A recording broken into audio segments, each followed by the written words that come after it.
dearest and loveliest children. You're most welcome in your channel, DN English.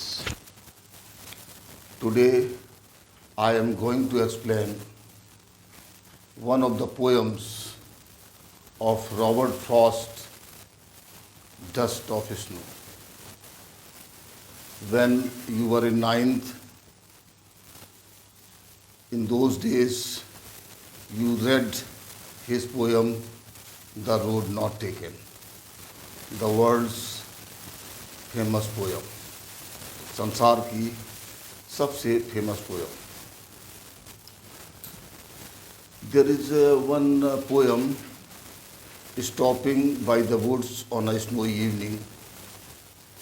In that poem, there are 4 lines. 4 lines में ऐसी हैं which are very, very meaningful. How? It is said, ऐसा कहा जाता है कि जवाहरलाल नेहरू इन 4 lines को जो कि रॉबर्ट फ्रॉस्ट की लिखी हुई हैं हमेशा अपने साथ रखा करते थे. वो कौन सी लाइन्स हैं? Now I am going to recite. The woods are lovely, dark and deep, but I have promises to keep, and I have to go miles before I sleep, and I have to go miles before I sleep. What is the meaning of these lines? The woods are lovely, dark and deep. Woods, sansar, lovely, very beautiful, dark and deep.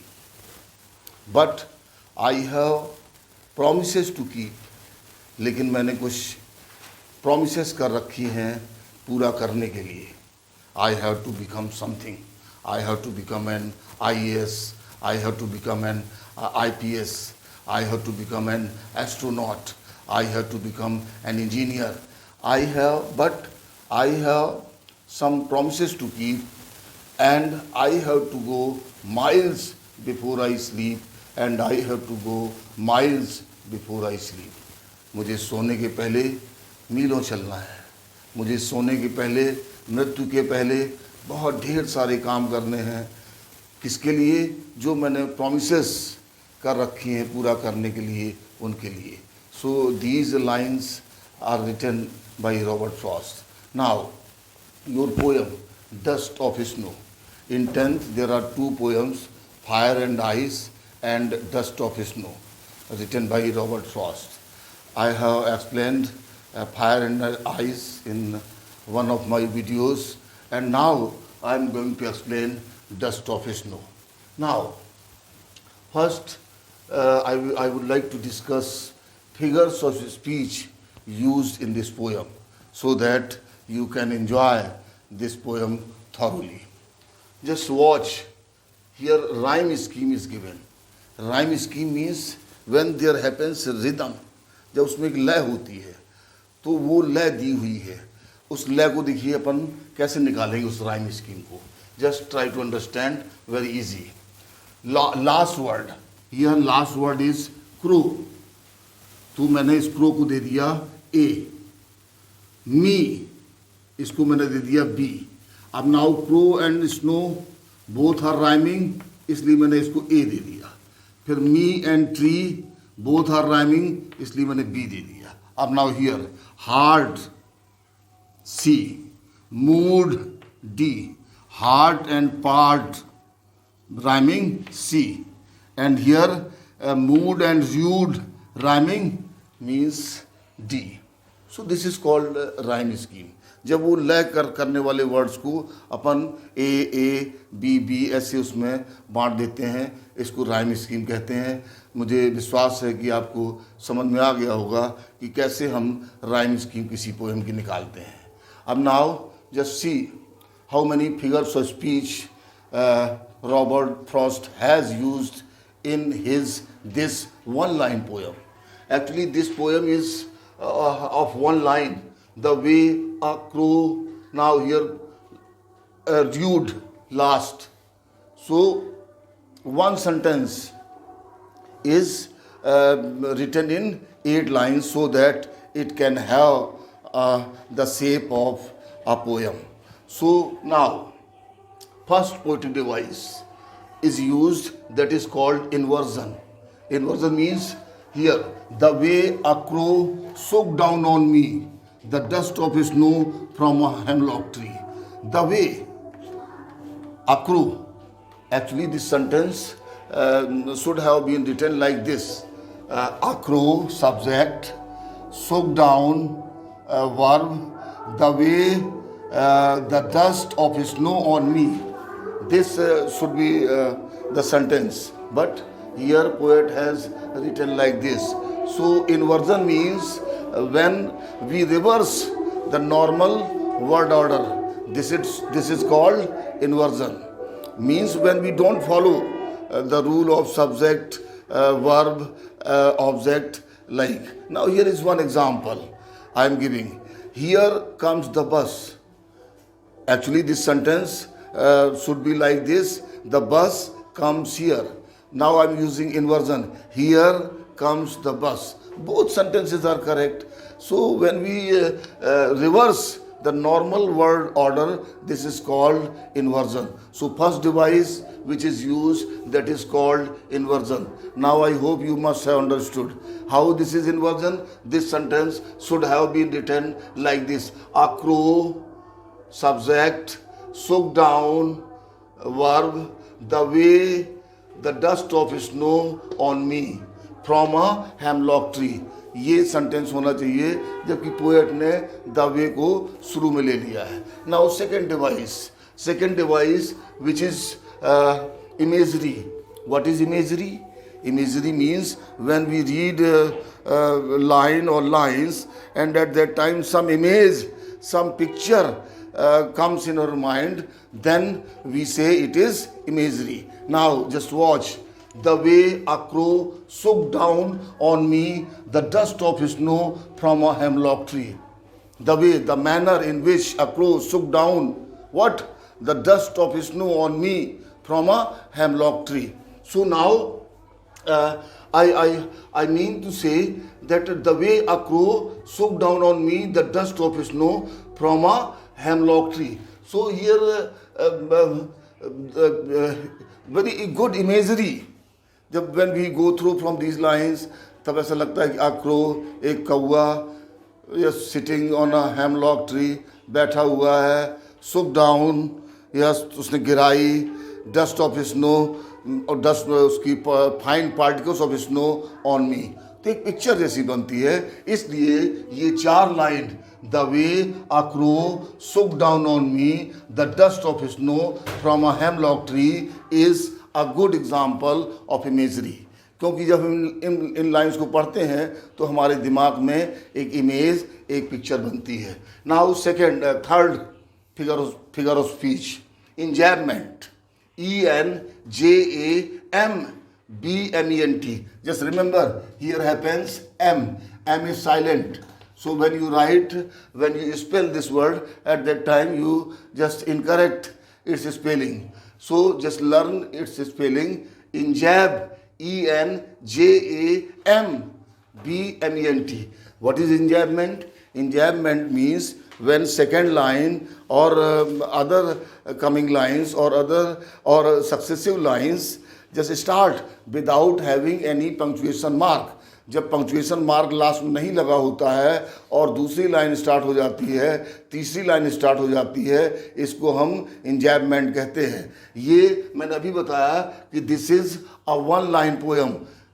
यहाँ से चालू हुई है, last में full stop लगा है. इसका मतलब है किसी भी लाइन के आखिरी में कोई पंक्चुएशन मार्क नहीं है. This device is called enjambment. और ध्यान रखिए, इंग्लिश लिटरेचर में लगभग ना के बराबर ऐसी पोएम है जो कि एक लाइन की हो. This is only one line poem written by Robert Frost in 8 lines. Now assonance, consonance, alliteration. I will discuss all these 3. Why? Because alliteration किसे कहते हैं? हिंदी में alliteration का मतलब अनुप्रास अलंकार. जब वो कंसोनेंट साउंड रिपीट होता है नियर बाई वर्ड्स, अपने पास के शब्दों में, इस डिवाइस को हम क्या बोलते हैं, एलिट्रेशन। सो देखिए यहाँ पर एलिट्रेशन कहाँ कहाँ पर यूज हुआ है। एक तो यहाँ पर देखिए सेव्ड, सा, सम, सा, दो बार ये सा और सा की आवाज आई है। इसका मतलब ये एलिट्रेशन है, अलंकार, अनुप्रास अलंकार है। One more example is somewhere the way a crow shook down on me the dust of snow from a hemlock tree has given my heart, yes, ha, has given my heart, ha and ha. So this device is called alliteration. Clear. Alliteration means अनुप्रास अलंकार। अब alliteration के दो और प्रकार हैं, उनको बोलते हैं assonance and consonance. Assonance means when in one sentence there happens prominence of vowel sound. जब वोवेल साउंड प्रोमिनेंट होता है एक सेंटेंस में, तो वो हम वोवेल साउंड्स को उस तरह दिमाग में समझते हुए उसको हम एजोनेंस बोल देते हैं। और कंसोनेंस जिसमें कंसोनेंट साउंड प्रोमिनेंट होता है। Here are two examples by which I will make this clear. So here just watch, shook 2 times O, down O, on O, now shook down on me, O is prominence. That's why this device is called assonance. And now consonance, here of a day, D, had, D, rude, D. Consonant sound is repeating, that's why it is consonance. So assonance जब vowel sound prominent होता है, consonance when consonant sound prominent होता है, alliteration when consonant sound comes from at the beginning of the nearby words, जब शुरू में ही वो consonant sound आता है nearby words में, उसको alliteration कहते हैं। Now one device that is very very important which is used here is heart. What is this heart? So now, has given my heart a change of mood. That insignificant event, बर्फ का fine particles का पेड़ से poet के ऊपर गिरना, ये एक बहुत कॉमन साइट है during winter season when snow is everywhere, when frost is everywhere. तो उस समय वो कहता है कि has given my heart. Heart means not only heart, entire being. तो इस डिवाइस को बोलते हैं synecdoche. Synecdoche, what is synecdoche? Now I am giving you 1 or 2 examples. Suppose if I say lend me your ears, here I am asking your ears. Ears means complete being. So what is a synecdoche? Synecdoche is a part made to represent the whole or vice versa. When a part is made to represent the whole, एक part जब पूरे उसको बताता है। अभी जैसे suppose मैं बोलूँ England is lost by 6 wickets. Here England means cricket team of England. Now if I say I need some hands for this task, here hands means some men. Now one more example. I am collecting money nowadays to buy a new set of wheels. A new set of wheels means here a car. So when a part, एक part of something is made to represent the whole or vice versa, इस device को बोलते हैं synecdoche. So just here are some devices: inversion, imagery, enjambment, assonance, consonance, alliteration, synecdoche. Now Ayush, is there any more device which is left? Just watch, because there are many. Yes, only 7 devices in this poem are good.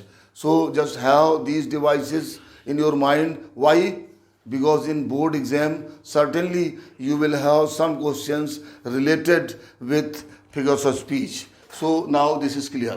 Now I'm going to explain synecdoche. इसको synecdoche को उपलक्ष्य अलंकार भी हिंदी में बोलते हैं। आप अपने हिंदी टीचर से पूछिएगा कि उपलक्ष्य अलंकार किसे कहते हैं, तो वो बताएंगे। वही सिनेक्डकी होता है। अभी मैंने इंग्लिश में आपको समझा दिया है। नाउ पोयम इज, यस बोलिए, just tell me where is metaphor. Yes, one more here, crow symbolizes bad omen. Hemlock tree symbolizes bad omen. The dust of snow symbolizes depression, death, doom. So this device is one more. Crow symbolizes bad omen, and this hemlock tree, a poisonous tree with white flowers. उसमें white flowers होते हैं white colour के, और poisonous tree होता है hemlock tree. Crow अपने भी उसमें रिलीजन में कहा जाता है is a bringer of death, doom, depression, sadness. Hemlock tree is also a bringer of bad omen. And here snow, yes, here snow is also just bringing depression or sadness. So here he has used this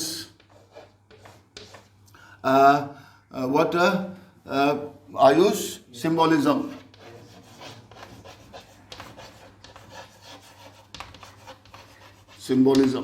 And now one more contrast. Crow is black, snow is white. So he has also used contrast. And one more very important figure of speech, that is irony. How irony is used? It can be asked in your board exam. Crow and hemlock tree are bringer of sadness, are bringer of death, are bringer of problems, are bringer of doom. But poet has taken positivity.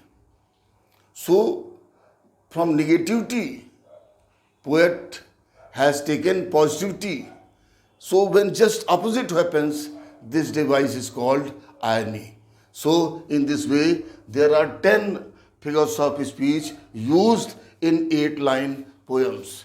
First inversion, very clear imagery, when image, enjambment, when there happens no punctuation, assonance, when vowel sound is prominent, consonance, when consonant sound is prominent, alliteration, when consonant sound, yes, takes place in nearby words, anpras alankar, synecdoche, uplach alankar, when a part of something is made to represent the whole. Symbolism symbolizes, crow symbolizes bad omen, hemlock tree symbolizes bad omen, snow symbolizes bad omen. Now contrast between crow and eyes. Crow is of white color and snow is of crow is of black color and snow is of white color. Contrast. And irony. What is irony? Irony is this, that from crow, from hemlock tree, from dust of snow, ये जो है sadness को represent करते हैं. But poet became happy, poet became cheerful. This is an irony. Just remember this. This can be asked in your exam. I am 100% sure that you will not get all these 10 figures of speech in any video, in any explanation. So please mind them because in exam they can be asked. Now I am going to explain the poem. The way a crow shook down on me the dust of snow from a hemlock tree. The way, the manner. Now it was winter season and poet was upset, poet was worried, poet was sad, and he was just standing under a hemlock tree, and in that same hemlock tree there was a crow. And when crow flapped his wings in order to remove fine particles which got set during sitting time, at that time there happened a shower of fine particles of eyes, and that changed the mood of the poet. Here is written, has given my heart a change of mood and saved some part of a day I had viewed. Here poet is telling that before this event he was worried, he was sad, he was upset. But now whatever time is left would be utilized, would be encashed, would be passed cheerfully, happily. तो poet यहाँ regret करता है कि मैंने बहुत समय पास की बातों को सोचने में व्यतीत कर दिया, अब मैं आगे वाला समय अपना बर्बाद नहीं करूँगा. I will not waste my time and coming time would be utilize, coming time would be passed happily. So this is a very insignificant, very little event, बहुत छोटी सी घटना है, लेकिन इस घटना ने पोएट के अपसेटनेस को, उसका जो माइंड जो वैसा था, वरीड था, वो चीयरफुल हो गया. तो here meaning is this that it is up to you. ये आपके पास है कि what approach you just give to the objects. कैसे आप देखते हैं. यहाँ पर रॉबर्ट फ्रॉस्ट ने निगेटिविटी से पॉजिटिविटी निकाली, जबकि वो वरीड था, सैड था, तो इनको देखने के बाद उससे और सैड और वरीड और अपसेट हो जाना चाहिए था. But he took positivity from negativity. तो message of this poem is this, that we should be positive and we should just have always positive approach. This will be good for us. So now I hope that poem you just have got just crystal clear. Now again I am going to read. The way a crow shook down on me the dust of snow from a hemlock tree. Very simple line. The way, the manner in which a crow shook down the dust of snow on me from a hemlock tree. जैसे उसने गिराया. Has given my heart a change of mood and saved some part of a day I had viewed. That insignificant event just changed my mood. How before this he was sad, he was upset, but after receiving a fall of small particles of snow, ice, he became happy. So this little event changed poet's mood. So there is nothing either good or bad, but our thinking makes it so. यहाँ कुछ भी अच्छा बुरा नहीं है, हमारे विचार उसको अच्छा बुरा बनाते हैं. So we should be positive. We should take positive vibes from this nature, because nature is the beautiful creation of God. Thank you very much. Now one request is, please share this video. If you think that you have got something different from other videos, to your friend, so that they could also know thoroughly this poem. Thank you very much. Subscribe, like, and just give your comments. Thank you very much. Thank you.